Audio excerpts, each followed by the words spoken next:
So where we were and where we're at now. So we just ended chapter 12. So kind of culminating a lot of the pre-calc notions and concepts in R3 and Rn. A lot of them like generalized pretty nicely. And so what we're going to start shifting into now is working with vector valued functions.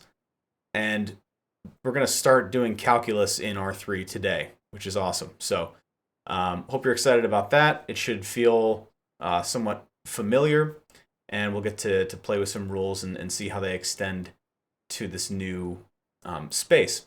So specifically, one of the things we're going to have to grapple with, and I'm going to frame this a bit now and it will probably seem vague, is we're going to deal with multivariable functions. And that doesn't just mean, right, three-dimensional functions. We're going to get into the weeds a little bit with that idea. You know, we got to be very clear about what we mean with multivariable functions. How many inputs and how many outputs is what I'm talking about, right? So today what we're going to look at is a one variable input, three variable output function. These are going to be vector valued functions, but we could have two variables of input and three variables of output. We could have 2 and 2, right? So all those different permutations that weren't really possible, or combinations that weren't really possible in R2 are now possible, right? How many input variables do we have? How many output variables do we have? And again, variables are things we care about. Dimensions are things we care about. So I'm going to start simple, and we'll see kind of the complexities that come from that are cool, and then shift it up to multivariable input, multivariable output. So today, looking at vector valued functions, I will explain what that means in a moment. What I'd first like to do is recall a bit of information that will be helpful. First is the idea of parametric functions, or parametric equations for curves. We're going to use this idea. So what is a parametric equation for a curve? Well, a trivial one would be if I have the function, the line 2x plus 1 in R2. Okay, I'm just going to pretend like we're in R2 for a moment. Okay, thank you. So let's say we're in R2, we have this line. One way to what we call parametrize this curve is to take x to be t and to take y to be a function of t 2t plus 1. Okay, why would we do this? Because now we can generate points, parametrize. Now we can generate points for this curve pretty easily. And I mean, it's not like it was hard before. It's a pretty simple line. But as curves get up in complexity, this becomes a pretty helpful tool.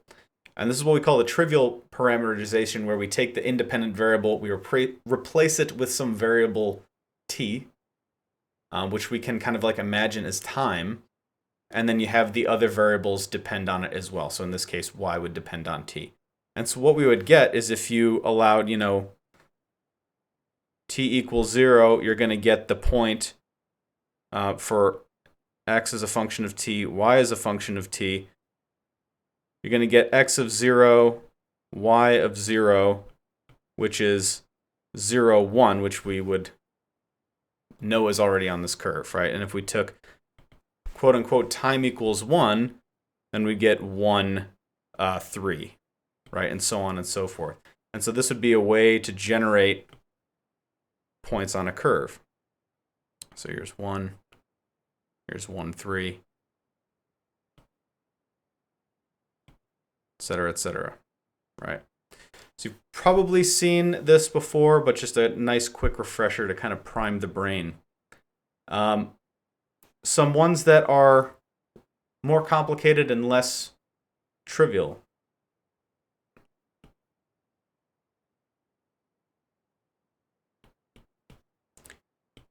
If I had the implicit function x squared plus y squared equals 4, we know this is a circle of radius 2.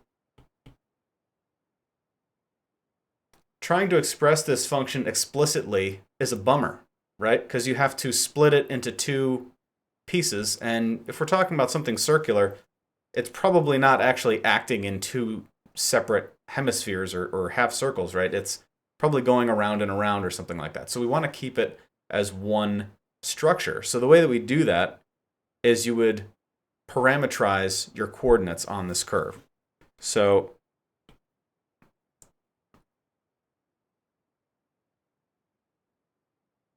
again, that's kind of off here. 1 second. There we go. So this is a circle of radius 2. And we know that this function describes it, this implicit equation. But another way to get any point on this curve and generate the points on this curve is we could take the coordinates 2 cos either theta or 2 cos t, 2 sine t, right? R cos theta or R cos t. And as we let t go from 0 to 2 pi, we'll populate all the points on this curve. Is everybody with me so far? Okay. It's tough to know to what level you guys have seen this before, so I do want to quickly blast through this. So that's a nice one to know, that you can parametrize a circle, the coordinates on a circle with cos t and sine t as your x and y. And then also if we had an ellipse, you could do the same thing. Another helpful example.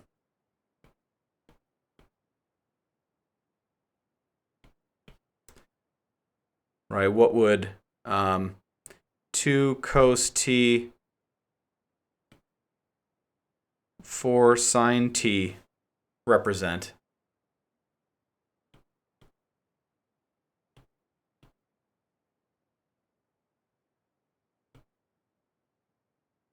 I don't know why this is in red. I just switched pens here. But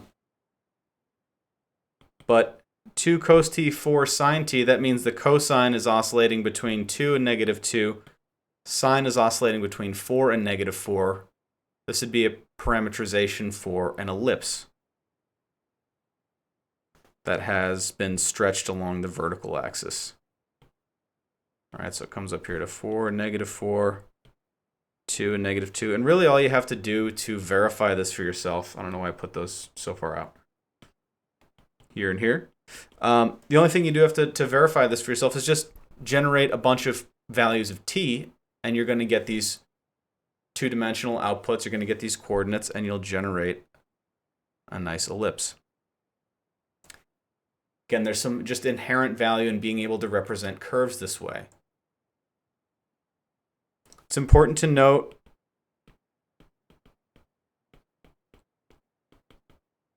that when we parametrize a curve, they're not unique. And we said this, I think, earlier in the course, that you can parametrize two curves in many, many different ways. So, right, for example, if I used t squared on these, it would actually trace out the same curve. It would just be doing so at a different rate as we move around. Okay, and there's also kind of what direction are we tracing out as t increases. Noting the direction is going to be helpful, especially when we do this in 3D. So these are, it's like the fastest way to talk about that whole unit. These are parametric equations. They output, two variable outputs for a one variable input. You give it a parameter, it gives you your variable outputs. So we're going to use this kind of idea with vector valued functions. What is a vector valued function? Great question.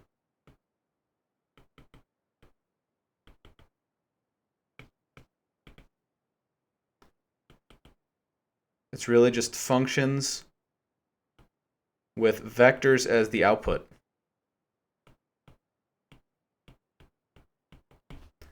It can have one variable input, two variable input. It can have multiple inputs, but to know that the output is given to you in the form of a vector.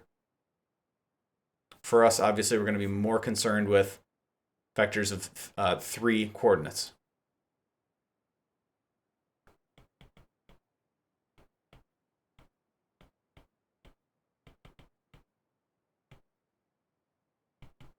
On one variable input, 3 variable output functions. It's helpful to imagine, for most of the examples of what we're going to do today, as a particle's position in space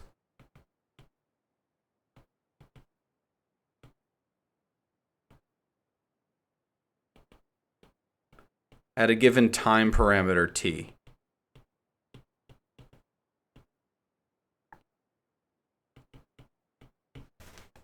All right, so they depend on t and not necessarily on each other, the 3 coordinates. So this is going to be a helpful way to kind of visualize what's going on. It's like the trajectory of an object or a particle through space.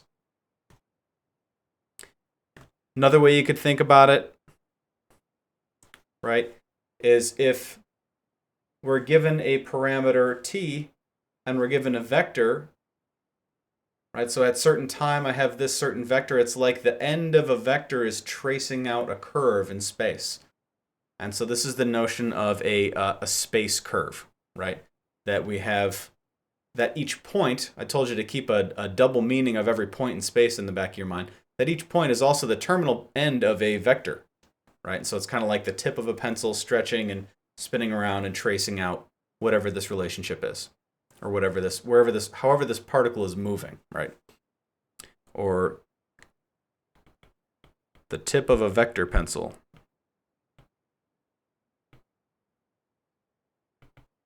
Hope Vector Pencil is not like an actual corporation or something. It sounds like a company name. So good ways to think about it. So let's look at one like this here, shall we?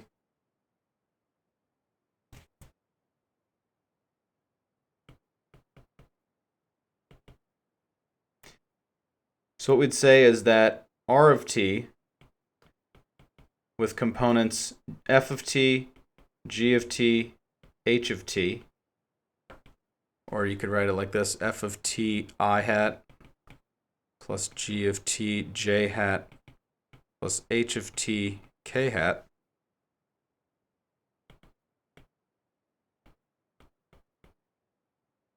is a vector function or space curve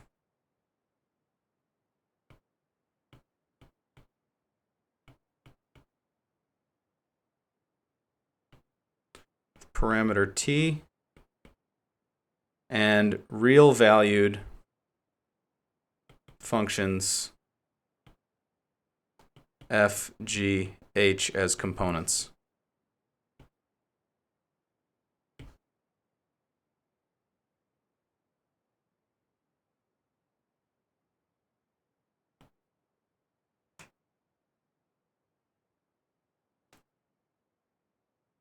So each of the x, y, and z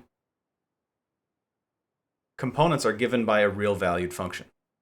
So it's giving you the coordinates for each. So what would be nice is to kind of visualize what's going on. Seeing if I have any more notes here. No.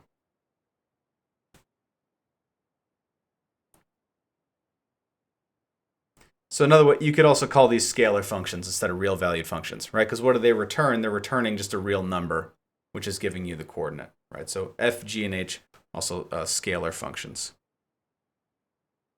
To contrast that to a vector function, our output here, r of t, is really a vector. So let's look at an example here.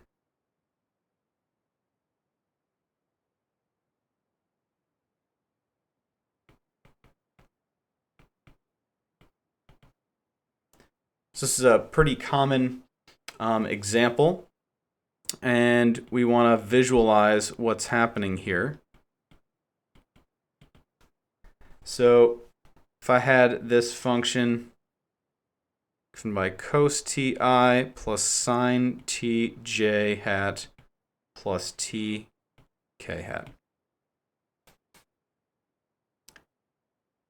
what is happening here? Well, there's a few ways that you can think about this.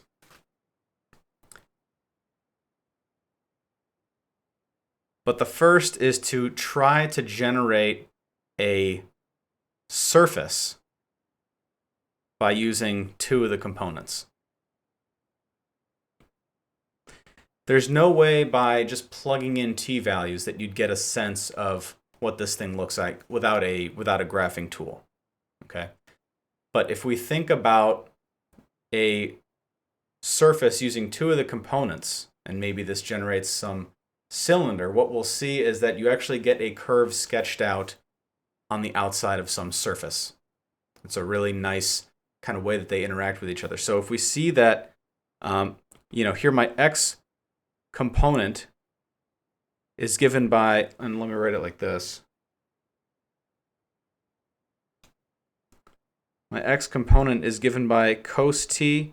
My y component is given by sine t. My z component is just given by t. Well, what did we just say up above that this represents here?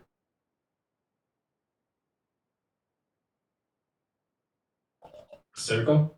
Yeah, circle. So what this pair of equations is telling me for this vector valued function, this thing that's tracing out a curve in space, is that the x component's always given by cos of t and the y component's always given by sine of t. And so we know that this really nice identity with sine and cosine that exists. You guys remember that?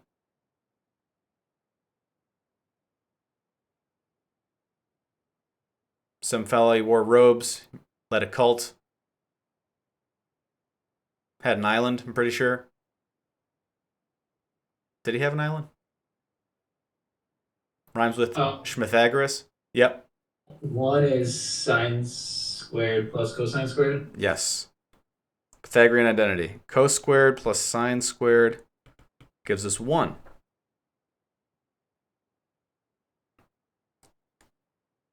Sine squared t. So what that tells us is that x squared plus y squared equals 1.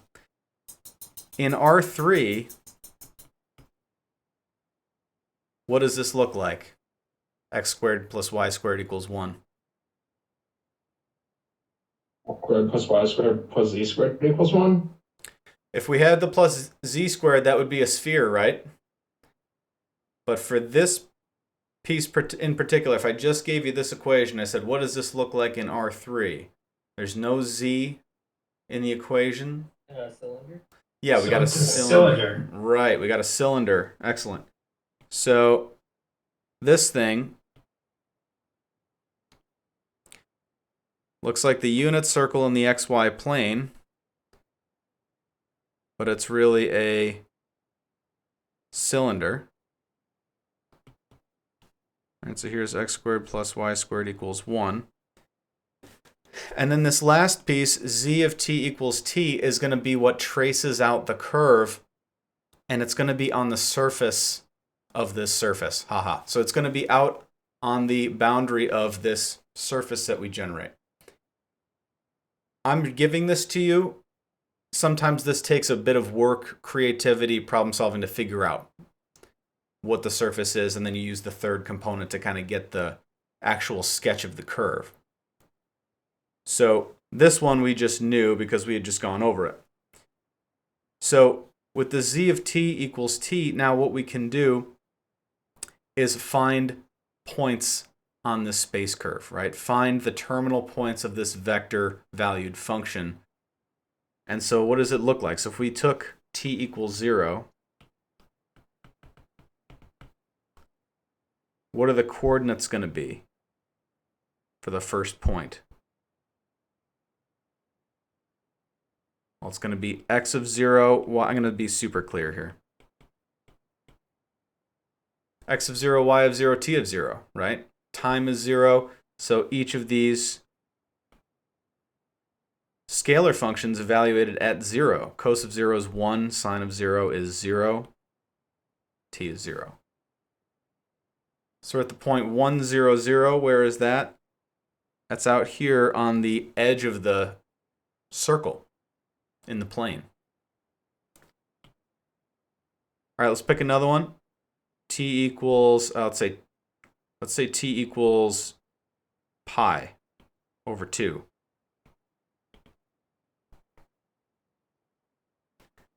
Why pi over 2? I'm choosing values that are going to play nicely with the functions that I have, right? Cos and sine. So this one should give you x0, y1, and z1. And z... Oh, well, we're saying it's pi over 2, yeah. Is pi over 2, right? Because z of t is just t. So whatever your t value is, that's going to dictate your z value. So yeah, exactly. So it's like a 90-degree rotation. We're up. We're out projected over this circle, but we're up here in the air at, say, here's pi over 2. So that's point number 2. This is t equals pi over 2. Here's t equals 0. And so what's actually happening is all the points in between are included, right? And so we have this curve on the outside of all the points being sketched out. And again, I'm hoping that you're visualizing a vector pointing from the origin to each of these points and sketching it out along the way. Okay, the position vector of each of these points. Beep, beep, beep, beep, beep. So from there, let's do one more. Just to be super clear, t equals pi and t equals 2 pi. We'll do two more. Well, t equals pi is -1 for cosine. It is 0 for sine, and it's pi for z. So that's -1 on the x-axis, up 1 in the y, and then, 0 in the y, and then pi in z. So it's on the kind of outer edge of this cylinder again. Kind of wraps around on the back side. Maybe I'll do it like a dotted line so you see it's on the back side of that cylinder. And then 2 pi, we're back at, 1, 0, 2 pi. So we're back over our original point, but we're a length of 2 pi up in the air. So it kind of continued and then maybe wrapped around here.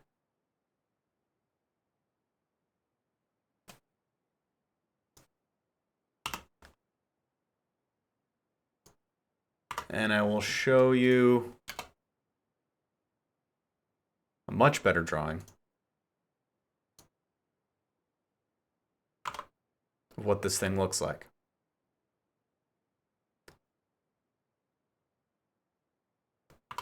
Okay, so you can see the spiral, and maybe if I get really creative, I can put a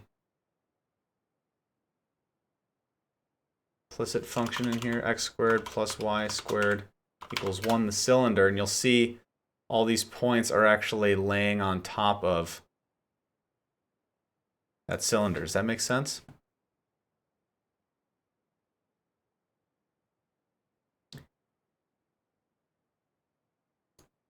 So that is the space curve, and again, I think this actually has this function where you can use the trace, and it will show you the tip of the vector tracing out these points, right? So remember that each of these points of these coordinates is really the terminal point of a vector. And those green and black vectors you can kind of ignore for now. One is the tangent vector and one is the normal vector, which kind of signifies like the acceleration of the thing. But the blue one is what I want you to look at right now. So that's what we mean by a space curve. So for a given parameter t, you're given the tip of a vector. Okay. Questions on anything so far?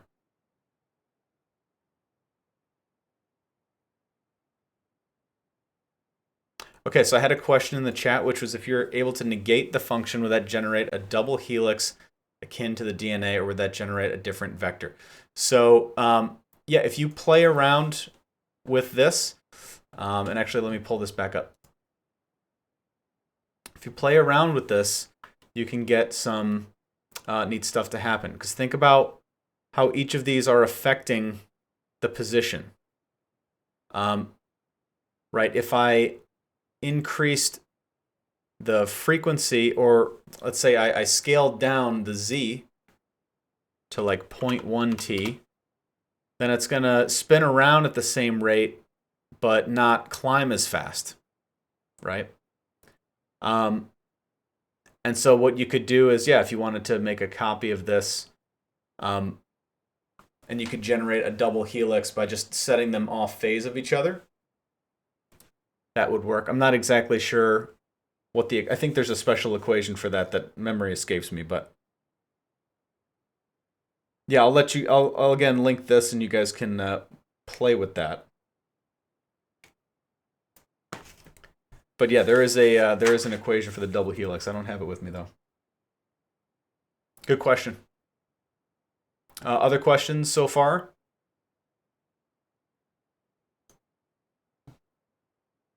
Okay, haven't lost you totally yet? Terrific. Terrific.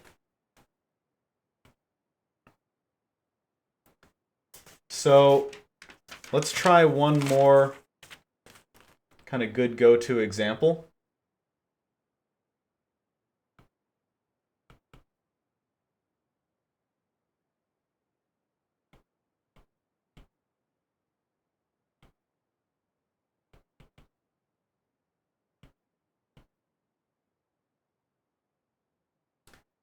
Get a sketch of what this function looks like. And again, the idea is that this is a trajectory of some flying body, something in space. Our end goal is to be able to do calculus on that thing that's moving, right? So first we want to just get comfortable with what these graphs look like. I'm not really going to make you sketch these. It's nice to do. It's nice to be able to do for sure, but we have tools that can do it, and our drawing skills aren't a key requirement of this course. And let me be the prime example of that. But let's think about what this looks like, where the x component is given by t, the y component by t squared, and the z component given by t cubed.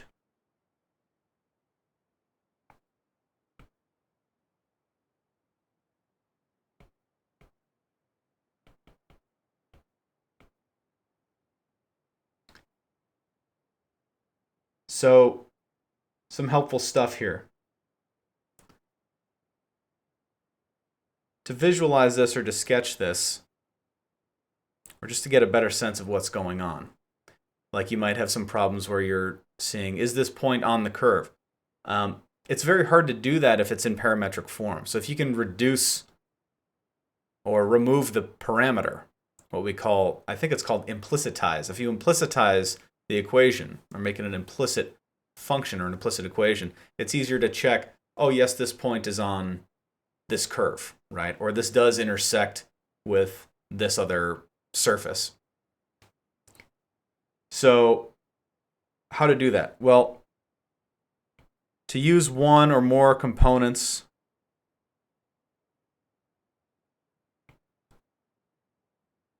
to generate a surface from the equations, that would be ideal. So like we did before, to maybe take a look at some relationships that we see and use ones that are easy to play with, right? So if I were to implicitize this here, I see that x is given by t. That's what we call the trivial parametrization. Then I can make an easy substitution here, right? If I know that x equals t and y equals t squared, well, that tells me what? that y equals x squared for all of these points.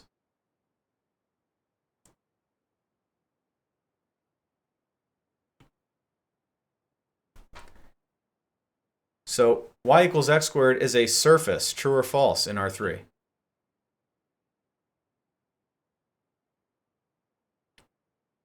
True. True. True. It's not really an open-ended question like you want, but it's it's a good little check, right? Y equals x squared is a surface. It is a cylinder, right? It's a parabolic cylinder. So what do we know about this vector-valued function already?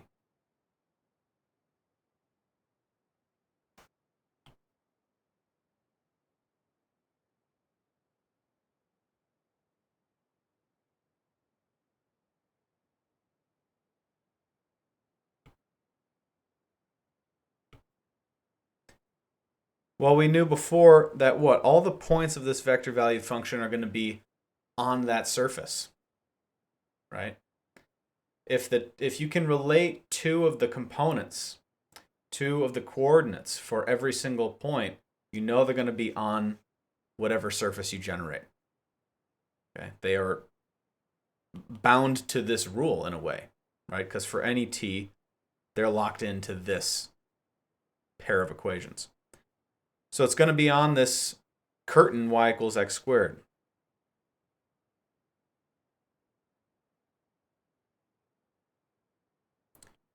So what does that look like? Well, it's the parabola y equals x squared, and it is a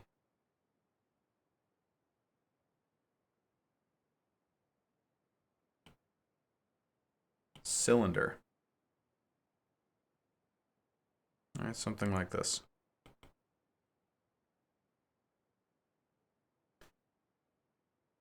So we know that all the points on here are going to be on this cylinder.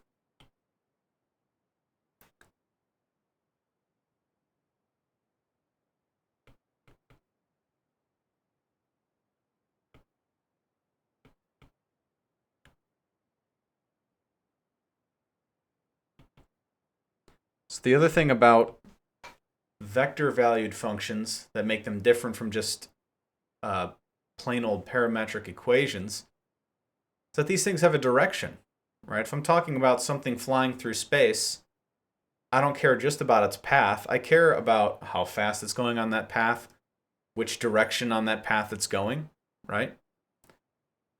So using a few t values will generate that. So if we let, t equals 0, t equals 1, t equals 2, let's say. You could probably get away with just using 2.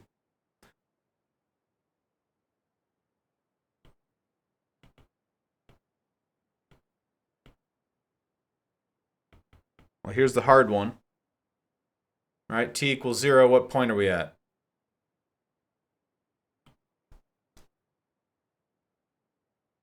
T equals 0, 0, Origin. 0. Yeah, we're at the origin.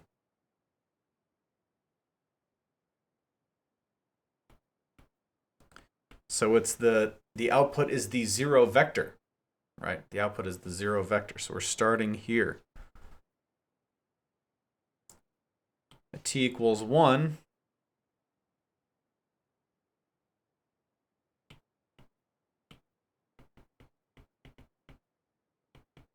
we're at 1, 1, 1. So out 1, over 1, up 1.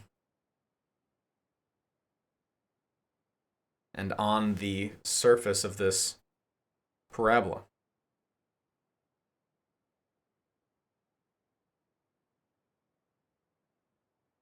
And then lastly, t equals 2.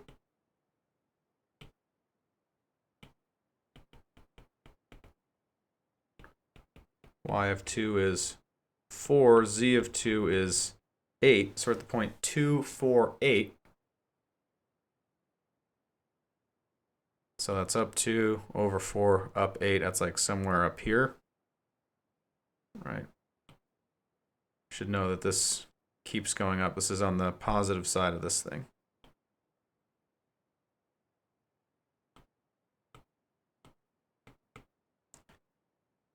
So what's our curve doing? It's really doing something like this. And what direction is it going? Well, if this is t equals 0, t equals 1, t equals 2, it's heading in this direction. So we throw some little arrowheads on there to denote the direction.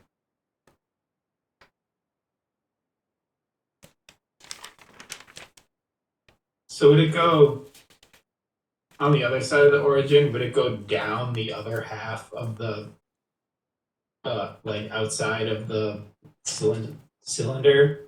Kind of like y equals x3 goes through the origin, down one side, up the other? Yeah, and take a look at, I actually meant to restrict this to positive values, but let's just say look at, t equals -5, right? What coordinates are you at?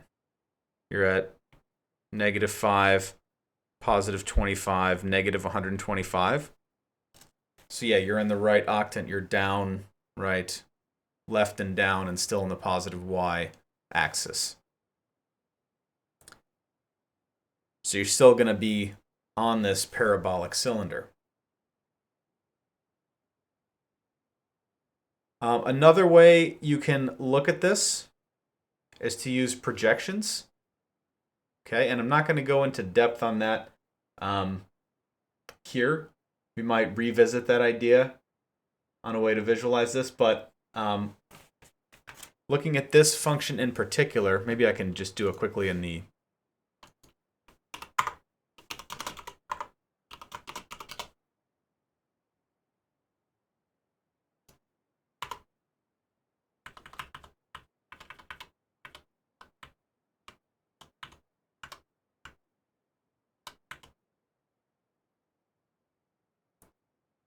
yeah, maybe we can look at it this way.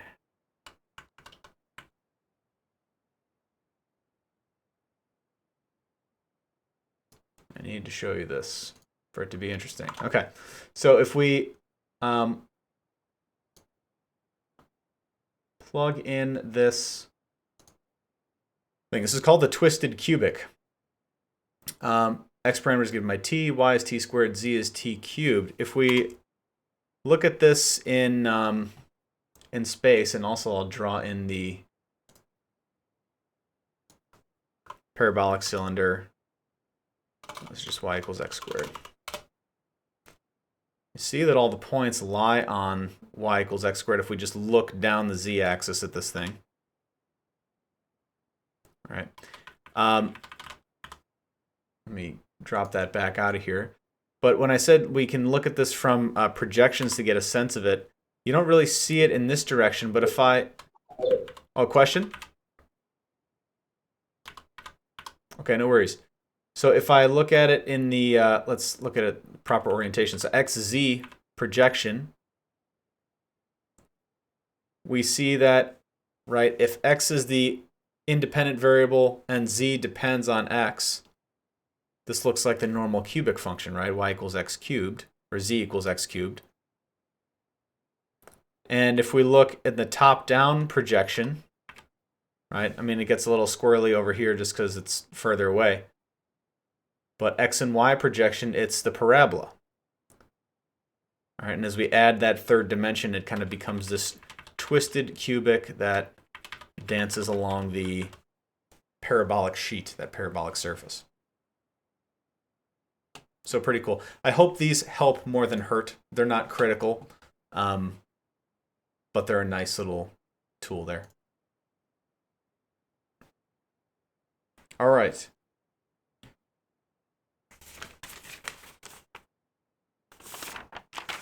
So we traced out two pretty decently interesting vector valued functions, two common ones. And so now I want to move into some of the ideas from calculus that we can employ on these functions, right? How fast are they changing? What do we mean by speed? What do we mean, how do we use limits? How do we, find derivatives and integrals? So that's kind of the goal with the rest of this section here. So with vector functions,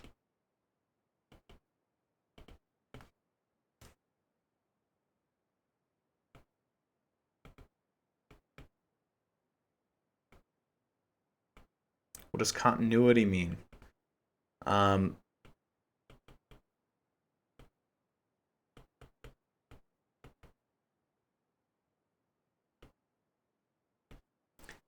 Luckily, and hopefully we'll have some time to show some derivations of this stuff. Luckily, the way our operations are set up, the way we define vectors, a lot of this stuff ports over really nicely. Really nicely. So it should be relatively intuitive. So let's look at limits for a moment. All right, we remember the idea of a limit, from R2. What was the notion of a limit? We say the limit as x approaches a. Actually, let's keep it like this. Let's keep it with a parameter. As t approached a of some f of t, we said it equaled some limit L if f of t and I'm doing some fuzzy definition here a little bit, arbitrarily close. Oh, actually, it's phrased the other way around. I misremembered that. If f of t got sufficiently close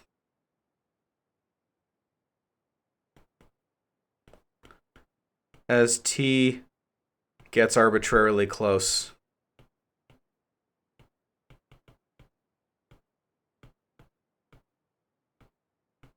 to a. We don't really go through the epsilon delta proofs in our courses, but for math majors, you should check it out. It's a good time. It's fun. But it is pure symbol chasing. So by all means, enjoy yourselves, but we won't be stressing that idea here. All it really means, right, is that we get close enough, infinitely close to a point.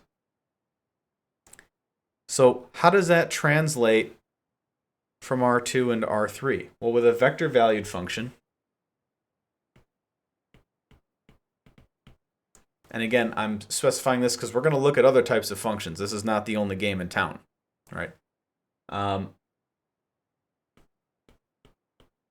Let R of t be a vector valued function. F of t, g of t, h of t are what kinds of functions in here?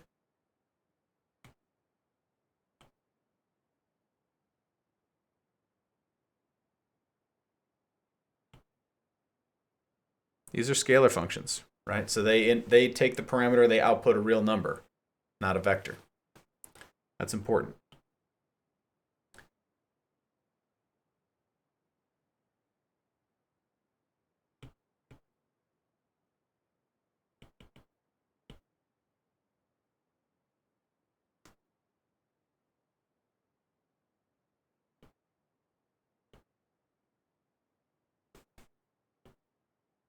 Let's let L be a vector.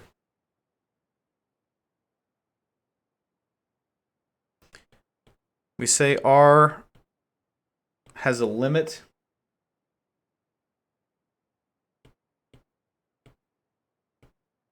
as t approaches a.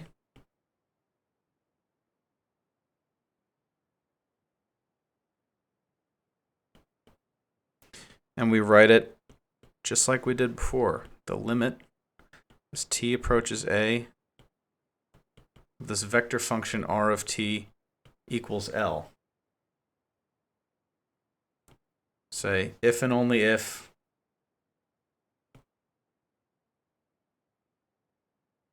R gets sufficiently close to L as t gets arbitrarily close to A. If we zoom in on our t values around an input for a, that the vector gets closer and closer to this vector L that we say is the limit.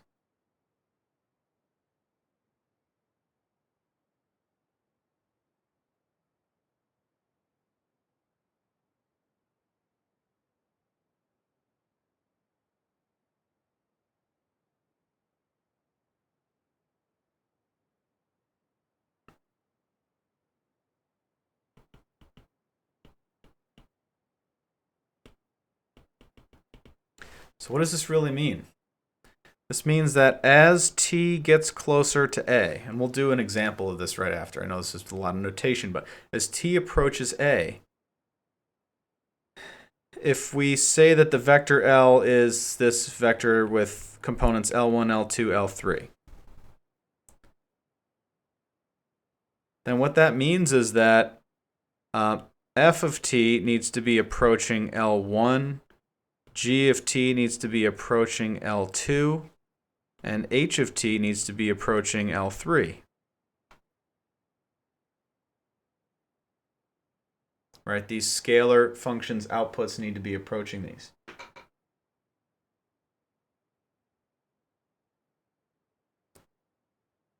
So what that all means is that, right, the limit as t approaches a of f of t is L1. And for g of t, it's L2. And for h, it's L3.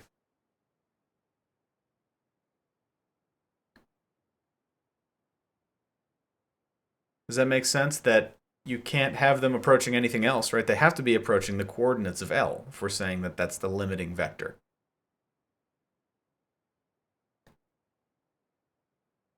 So if we're taking the limit of r of t as t approaches a,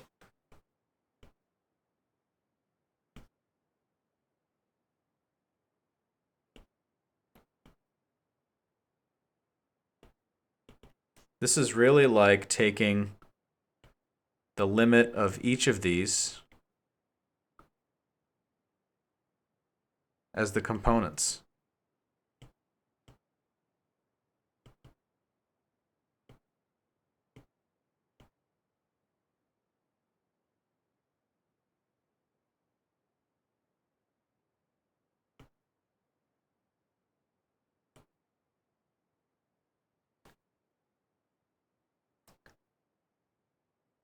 So if the limit exists, it's going to have to exist for all three of those.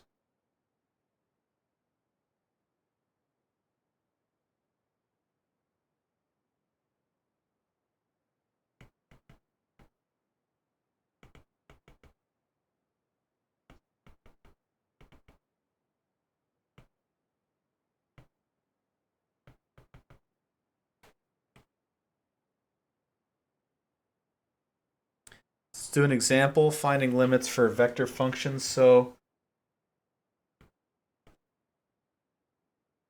r of t is given by cos t I hat plus sine t j hat plus t k hat. And again, you now know what this space curve looks like.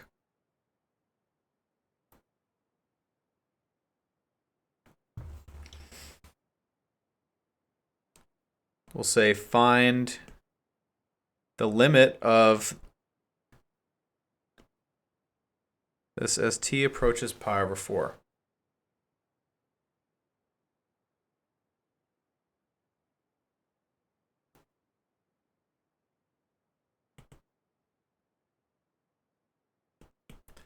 So what do you think we do here?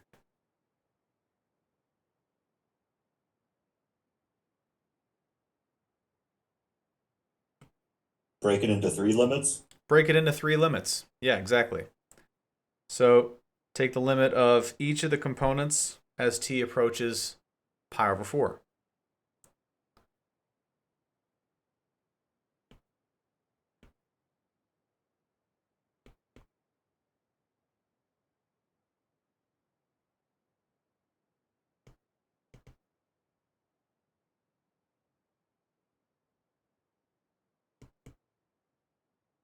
Obviously, these are going to follow the same logic that they did in Calc 1 and Calc 2 because these are real valued functions. These are scalar functions. So if there are problems with continuity or the limit, you should kind of remember what those would be. So for sine and cosine, are there any issues where limits would be? It's a poorly worded function, or a poorly worded question. Are there any issues where limits would exist on sine and cosine? No, they're continuous No, everywhere. they're continuous. Right. Thanks. So continuous everywhere means what? That they have the limit exist at every single point and they're defined there, right? That's what continuity really means. So any function that fits that bill, And there's no sharpness to them. There's right? no sharp. Yep. That's for differentiability. So something can be continuous and have sharp corners. But to be called differentiable, which is like an extra, notch on its belt of being a nice function to play with, it has to be smooth, no sharp corners. So we always got to look out for that function that's continuous everywhere and differentiable nowhere, which is a fun function. It's just all corners. The more you zoom in, it's just sharp corners everywhere. So yeah, these three functions are pretty simple. They're all continuous, so the limits are just, we can evaluate them at the point. It's not always the case, right? But so this will just be cos of pi over 4. This will be sine of pi over 4. And this will just be pi over 4. Each of these are what? 1 over radical 2. And so that limit L is really what? 1 over radical 2, 1 over radical 2, pi over 4.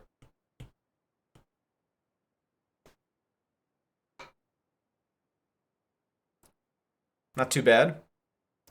And again, these are pretty simple functions.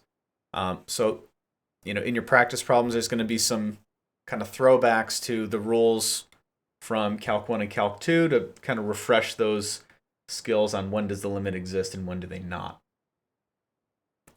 A quick note.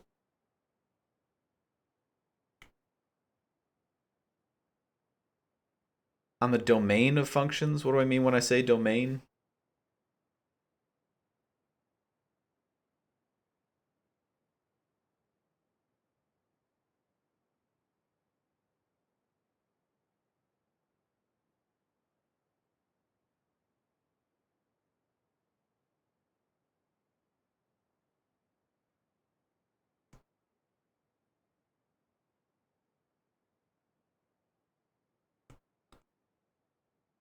Okay, maybe none of us made it through pre-calc.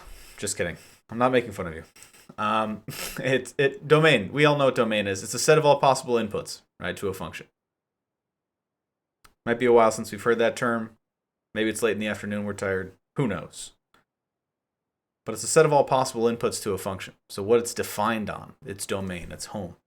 So the domain of a vector function has a domain of the largest interval allowed by f, g, h. Okay, so what I mean by that is, and I'm just going to do a very quick example of this, just something to keep an eye out for. If I have this function, which is, square root of t plus 1, t squared, and then ln of 1 plus t squared. Well, this has two functions that we know have domains with problems, right? Or domains that are restricted. Square root function can't be negative. Same with ln. We can't have 0 or negative numbers in there. So what I'm saying is the domain of r of t is going to be the largest allowable domain for t values. So normally there's no restriction, right? We can go from negative infinity to infinity. But here, we have to look out for this and this. This guy is continuous everywhere, right? All t values are allowed for the parabola t squared. But radical t plus 1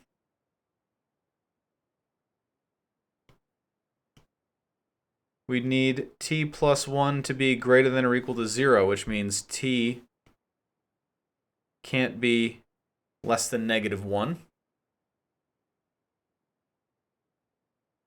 But we also see from ln of 1 plus t squared that 1 plus t squared has to be strictly greater than 0. Right, which means that 1 needs to be greater than -t squared. So we say that t squared needs to be greater than -1. All right, what's happening here?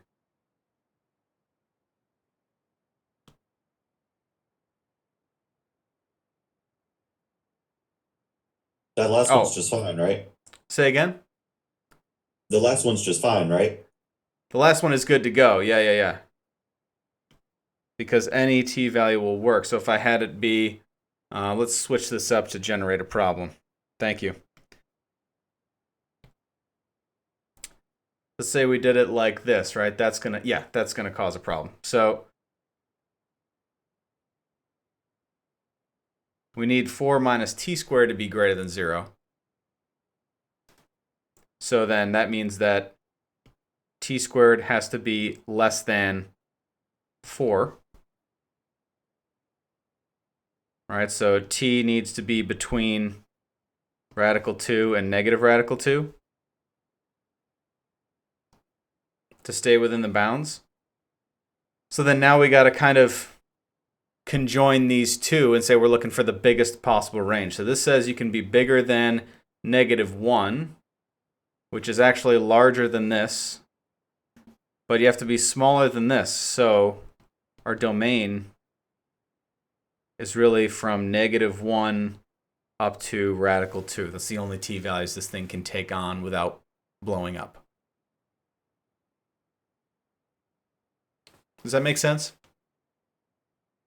Okay, so just to keep an eye out for allowable inputs, right? If you're sketching these things, you want to view how they look in space, or you're, evaluating limits, etc. You need to know that there's going to be times where there's no coordinate there, or it's not defined in that interval for t. Where did you get radical 2 from? Where did I get radical 2 from? Well, I made it up, that's for sure, because it should just be 2, right? Oh, What I was thinking, but I thought I was wrong. No. Pop quiz, Nate, you passed. Sometimes I like to take the square root twice in a row, Just makes it twice as fun. No, so that should be 2 on both. Thank you.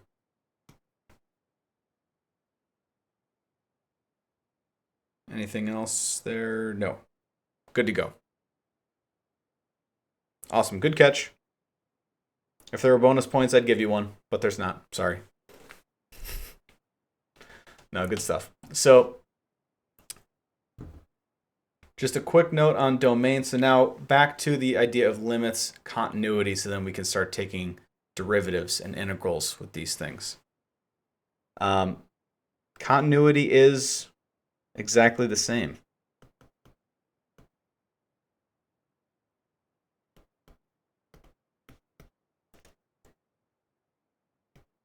Say R of t is continuous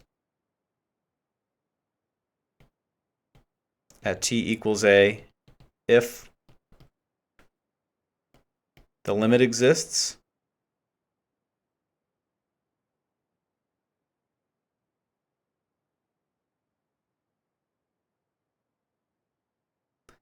and that it's equal to the point.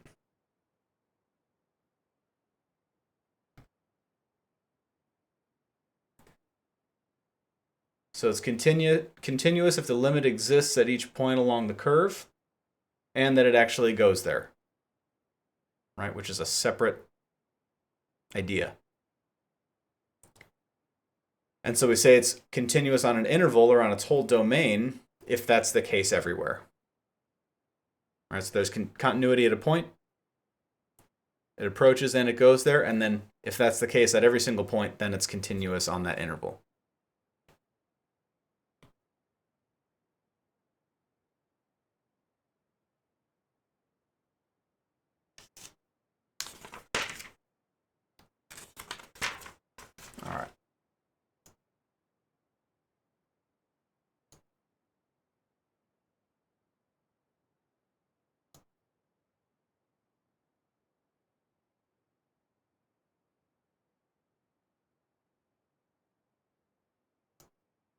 Okay. So, calculus. We're finally here.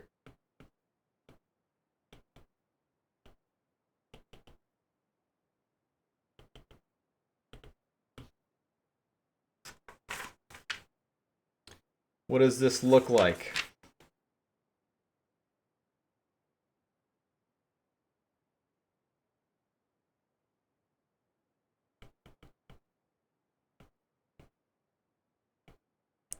Well, since for these that the coordinates are given by scalar valued functions, limits act the way that they do, the definition of differentiation holds up really well too. So, we'd say that r prime of t, which we also call dr dt, is given by the limit as delta t goes to 0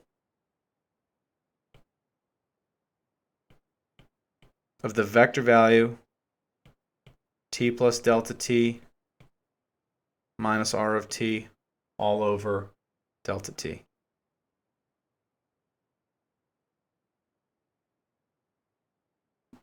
And let's just chase this through real quick. What this looks like.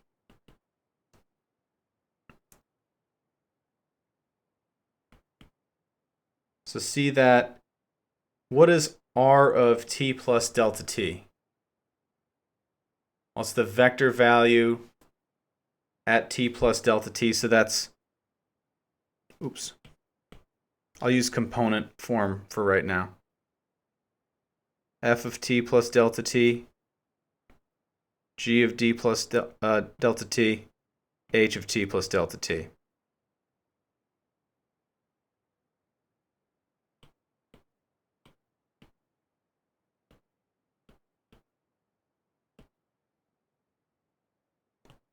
Minus r of t, which we know is just f of t, g of t, h of t.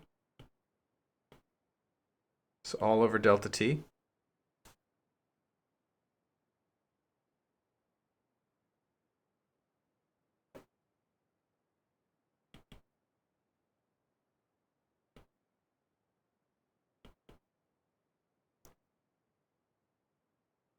And if I break this up and I pull this 1 over delta t over here to make this a little bit nicer.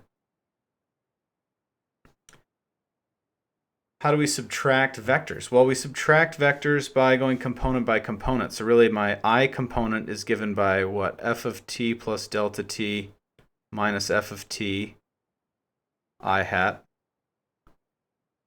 right?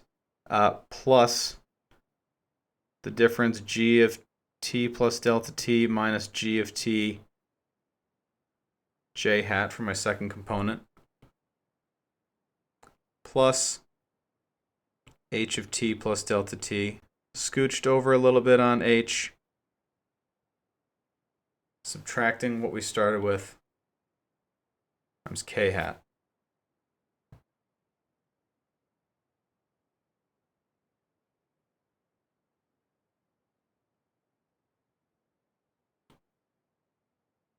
And so what happens is I can essentially distribute this through to each of these components and consider them separately, right? Consider the limits separately.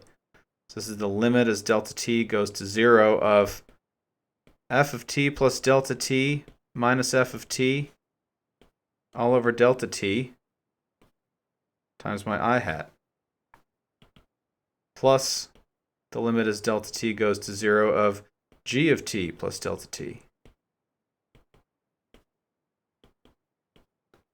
times j hat, and the same for h.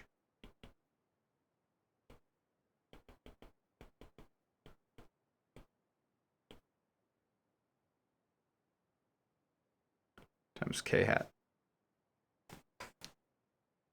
I know my k's and my h's look strikingly similar, but that is a k hat. And so what are each of these?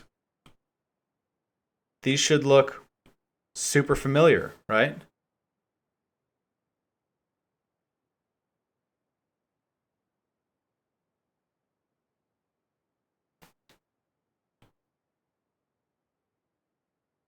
Do they? Maybe they don't.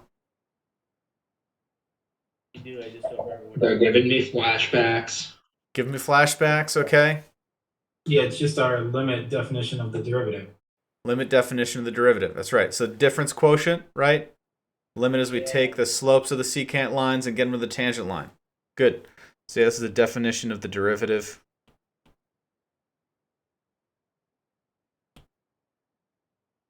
Of f of t, and of g of t, and of h of t. So what this all is really is, you could call this f prime of t I hat plus g prime of t j hat plus h prime of t k hat. Or Leibniz notation, right? Both are helpful and have their different purposes.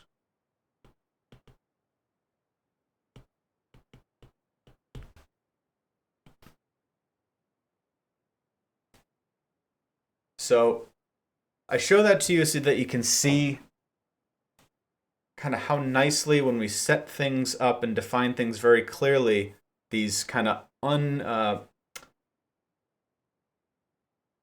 undeniable, or these results that just naturally flow from the definitions.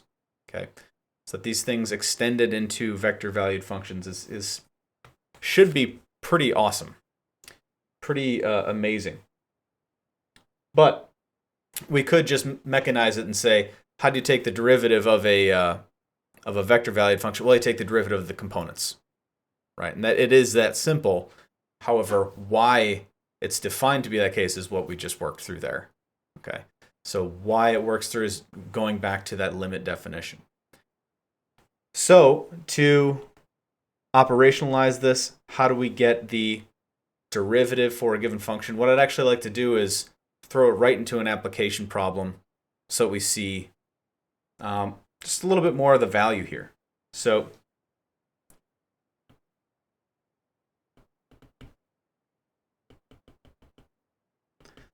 let's say we've got a hang glider.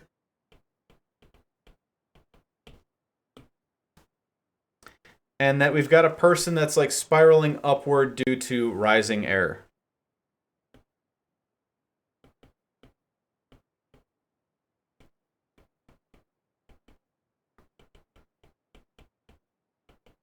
Rising air current.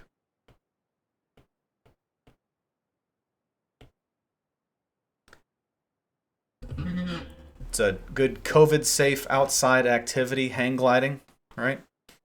So the path is given by path of the glider. This is a position. So at time t seconds,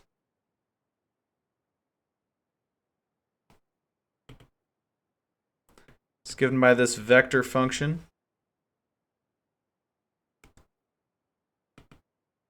Three cos ti plus 3 sine tj plus t squared k.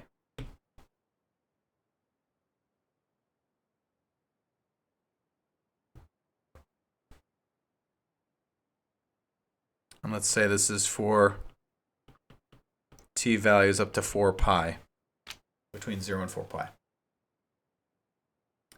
So 2 full spins around with the hang glider.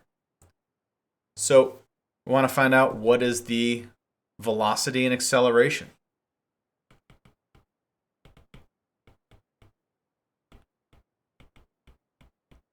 How is that tied to what we just worked on? They should be the first and second derivatives of position. Right.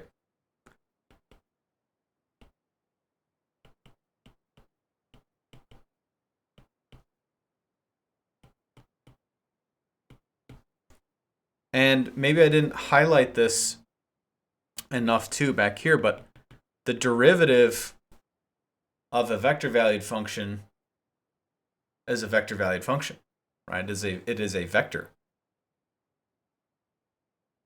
It has these I hat, j hat, k hat components. So let's find the velocity, aka the first derivative. So r prime of t is really v of t. And that's given by what? df dt, dg dt, dh dt.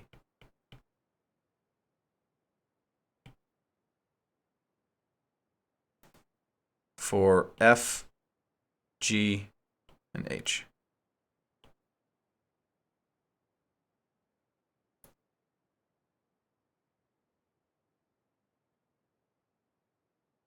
So what's the derivative of 3 cosine of t? -3 sine t. Negative 3 sine t. Derivative of sine t is 3 cos t. Cosine. Yep. And then derivative of t squared with respect to t.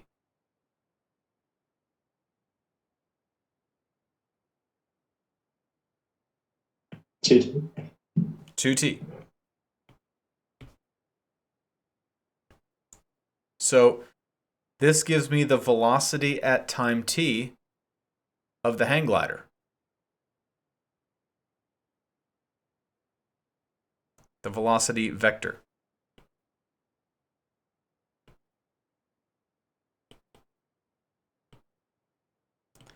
So then I'll leave it to you real quick to find the acceleration vector.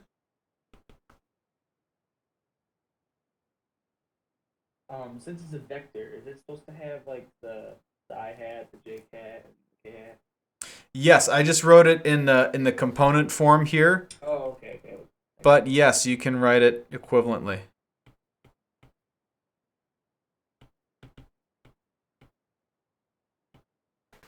Good. But good looking out for that. But yeah, these two are equivalent forms.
So we should get negative 3 cos t I minus 3 sine t j hat plus 2 k hat.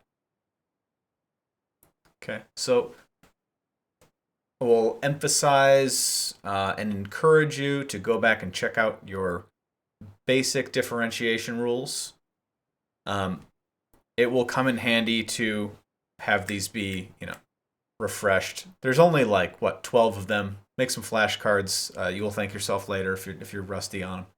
But we've got velocity vector, acceleration vector. These will tell us what? Velocity tells us the direction of motion.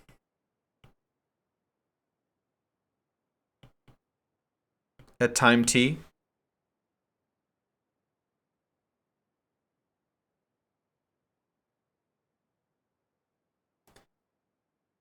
Acceleration tells us, in some instances, the force acting on the object, what direction the velocity is changing in. So one thing that we should note while we're here, right, is the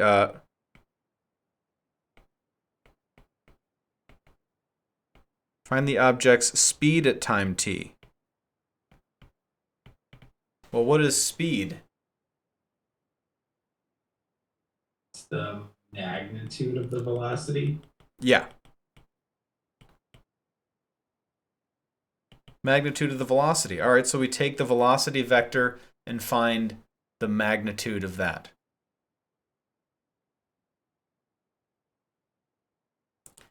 All right, which is going to be what? The square root of -3 sine t squared plus 3 cos t squared plus 2t squared.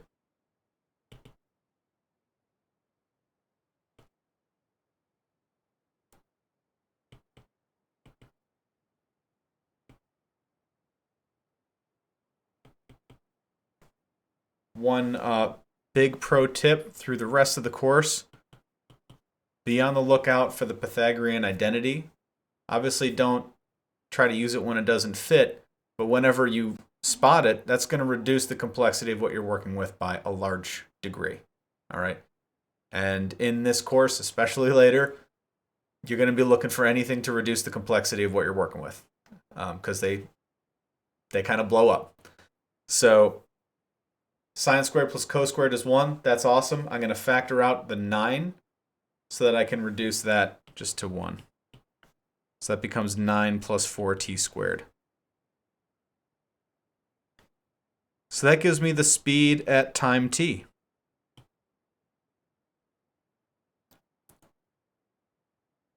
All right, so t equals 0. We know it's going 3 feet per second.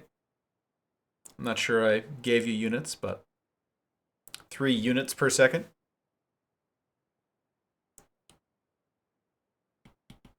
And then lastly, a just interesting question. When, if at all, is the velocity orthogonal to the acceleration?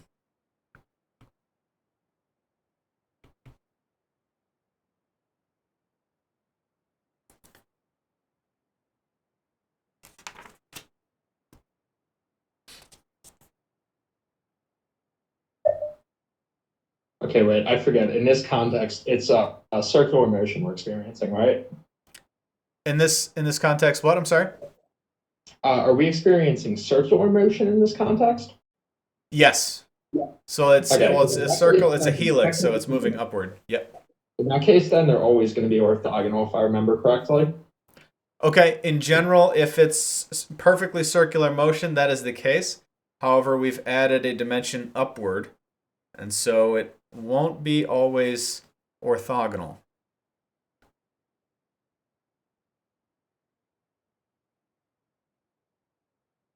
How do we check that two vectors are orthogonal to each other? What's a quick way to do that? You want to Product is 0? Yeah. The dot product is 0. That's right. So let's check and see when is v dot a equal to 0.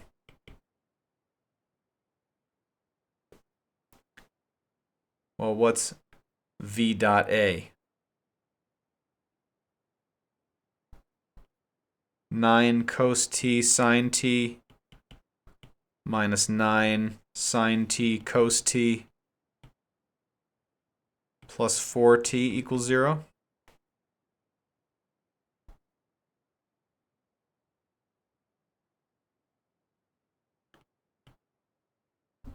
So these cancel out, and we're just left with 4t equals 0, which tells us that only when t equals 0, or only at the start, are they orthogonal to each other.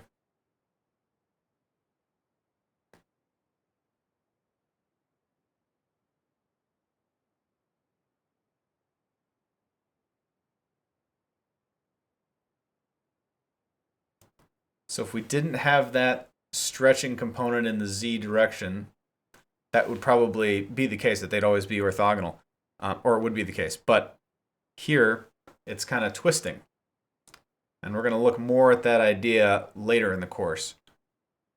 But, so only at the start. R, V, and A orthogonal. All right, cool.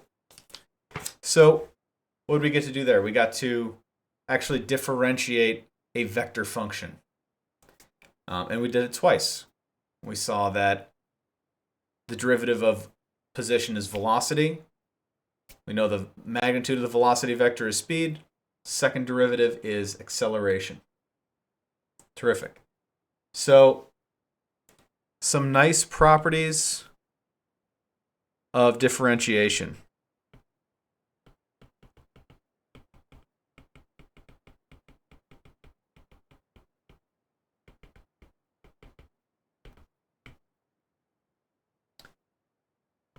Well, the first is that a derivative of a constant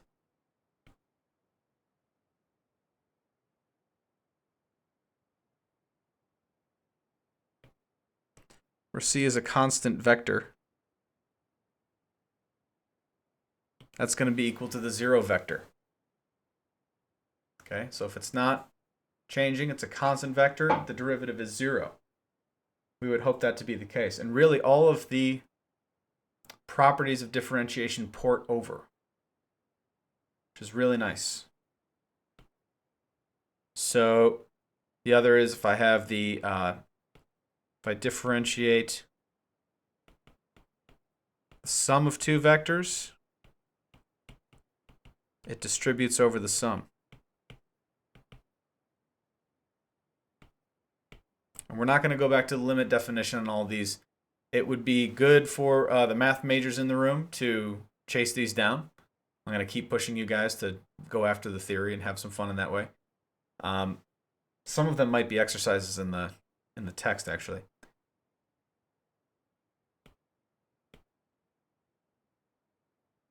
If I have some scalar function, some scalar multiple times a times some vector function,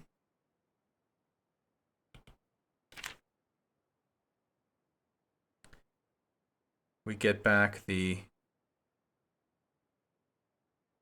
kind of a version of the product rule.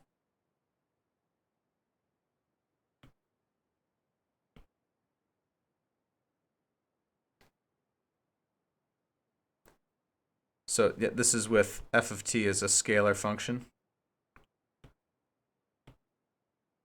So that also applies, well, let me not say that.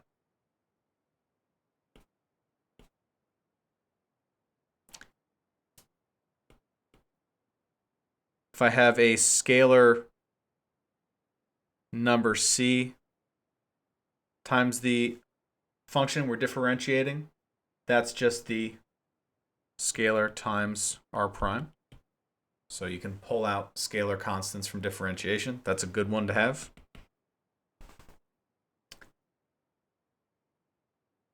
The dot product of two vectors holds up. The product rule.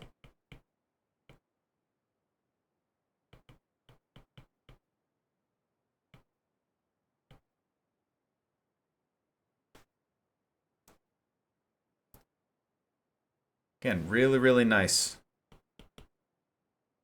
Same with the cross product.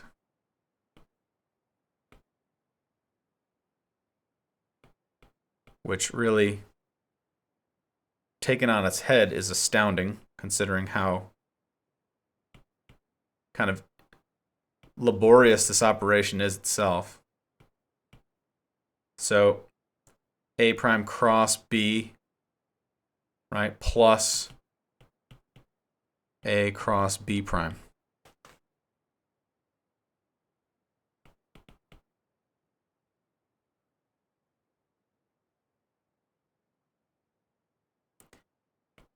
And lastly, the chain rule. I have some r of a scalar function f of t, and I'm differentiating. It's the derivative of that inner function, not a dot, just times r prime of f of t.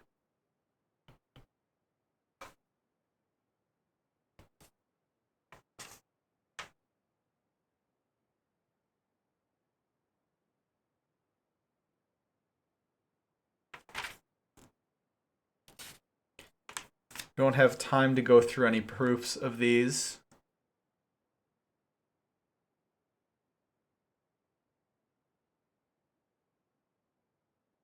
So what we'll do is we'll quickly pivot to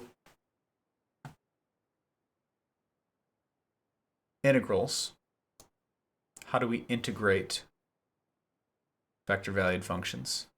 Because a lot of the practice for these is going to really just be remembering and then employing the differentiation rules from scalar valued functions inside vector valued functions, right? And then you'll have some applications there.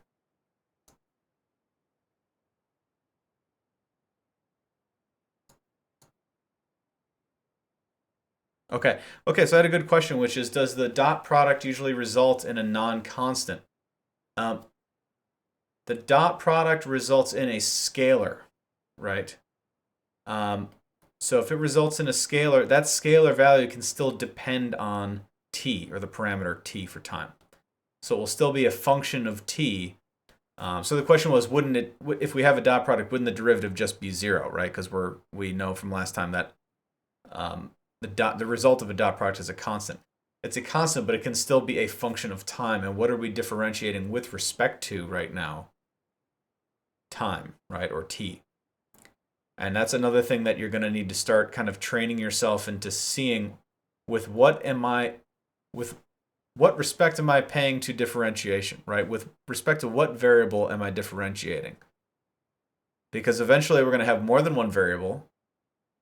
And pretty soon we're actually going to be talking about differentiating with respect to different things. Like if I have a curve, maybe time is ticking on and I'm talking about how fast I'm changing position. But what about if I want to talk about how fast I'm turning, right? So that'd be like with respect to the curvature of this curve, right? So we're going to be talking about with respect to the arc length, right? Instead of just straight marching on through time. So you want to be aware of what am I differentiating with respect to. So here, since it's with t, these are going to be functions of time. That's why it won't necessarily be 0 every time. So it's a good question. All right. So integration. We had 2 types, right? Indefinite and definite. Gonna let my dogs out real quick before they freak out. One moment.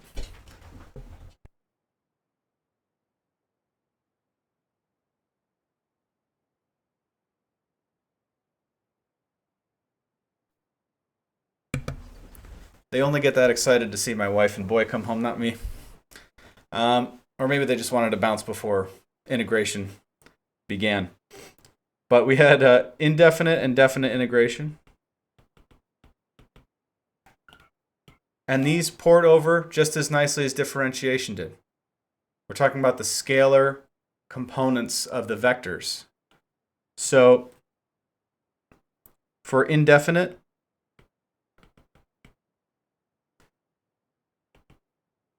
given some function r of t, some vector valued function, then with one added dimension,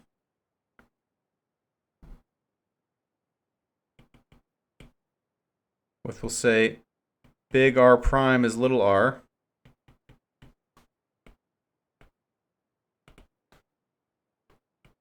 then the integral of little r of t dt is equal to big R plus c, where c is a constant vector.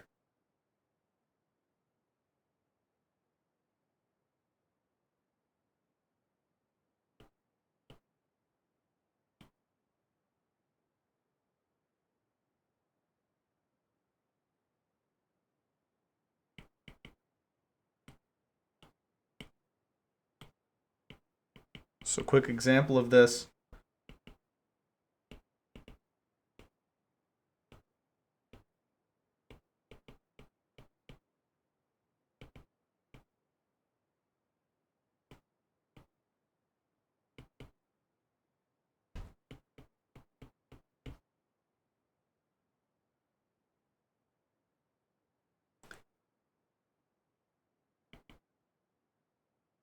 integrating r of t is integrating the components. Oh, not minus. Minus 2tk hat dt. So that's really the antiderivative of each of these functions of t. So antiderivative of cosine is what? Well, it's sine t plus, let's say, some constant c1 minus t plus some constant, let's call it c2. Right? Antiderivative of just 1 is going to be t. Right? And then antiderivative of negative 2t, it's going to be t squared, right? Minus t squared plus c3 k hat.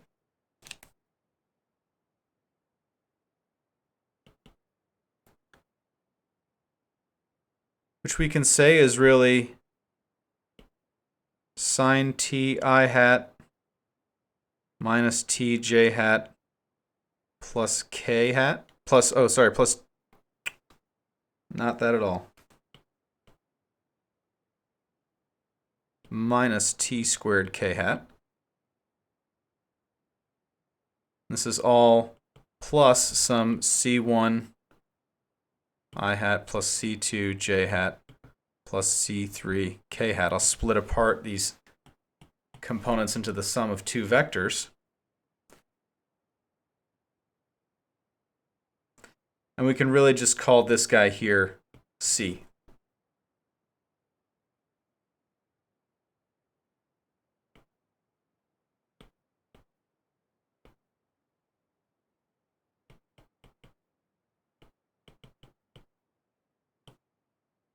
So here's my antiderivative. And again, you get that constant of integration each time, and we're going to call this C vector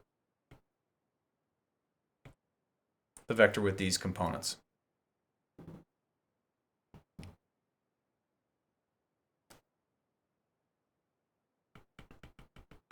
So lastly,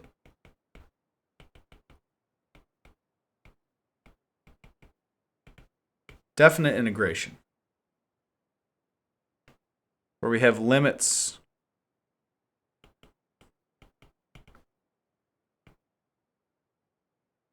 what this says is that this is equal to the difference of the antiderivative at the endpoints. Another way you could think about this is that it's the definite integral of each of these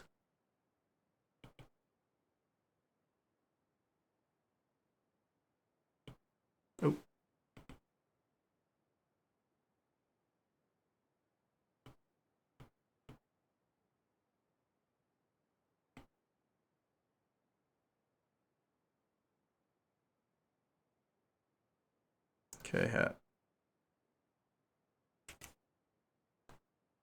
This is the fundamental theorem of calculus. It does hold up.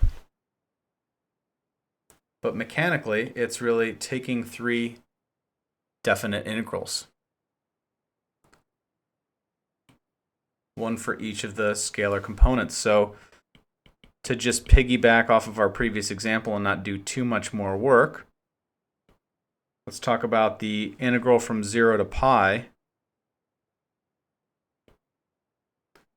of that previous function r.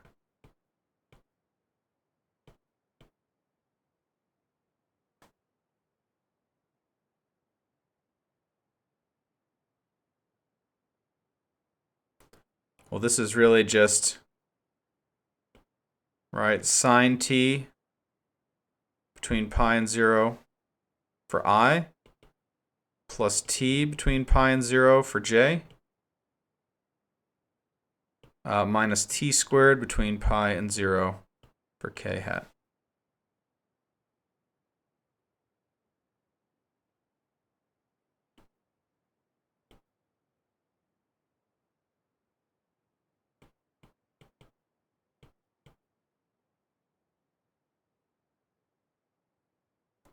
Is that plus?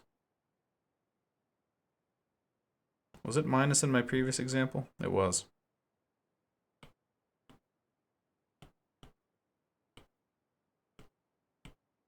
So I just changed that.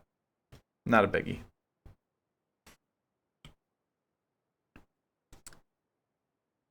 And again, minus pi squared minus 0 squared.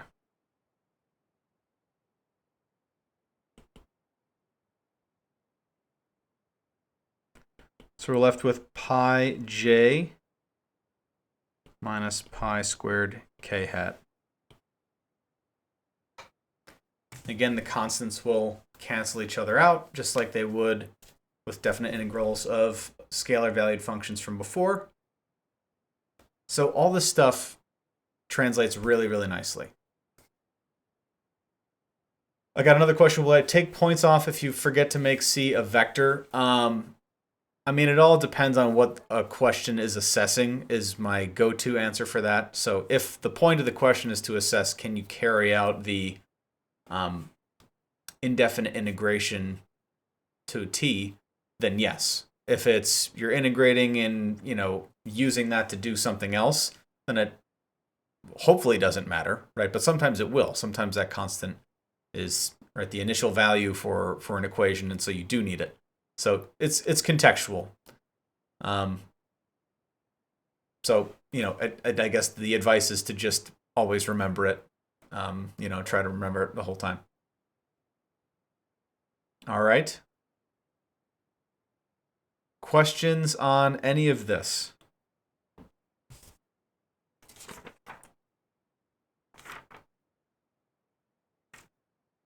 There is a nice result to read in the text as well about what happens when you have a vector valued function of constant magnitude, of constant length. And I'll just kind of paraphrase it essentially, which is, if you are on a vector of constant length and you're tracing out a space curve, where are you really? On what surface are you being traced? Yeah, exactly. Exactly right. So what you know about the velocity vector or the derivative on that surface is what in relation to its position?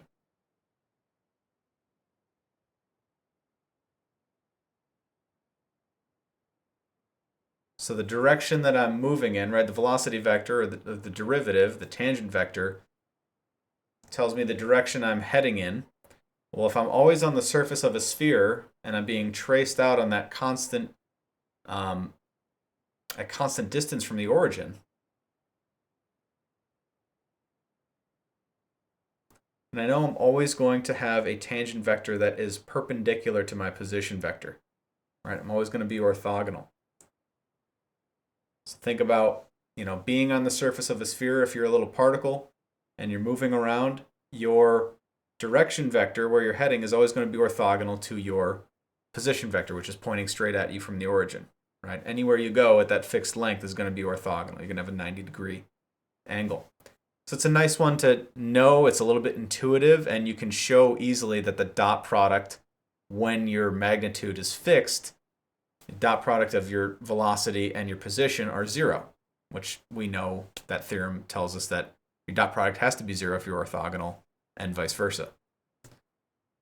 So it's a cool, nice little result that we can easily check out now that we're here in this calculus space. So next time we will pick up with doing a little bit more with motion and applications. And then we're going to chase this down and eventually get to a place where we're having multiple variables for input. So parametric surfaces. Doing all the Calc 1 and Calc 2 we can on these things before moving into really cool applications in 3D. Looking at volumes, double integrals, triple integrals, new coordinate systems. It's going to be fun. I'm excited. You look excited too. That's good. All right.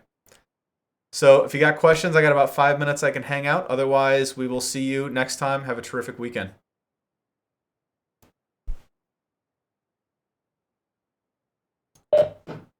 Have a good one. Thanks, you too.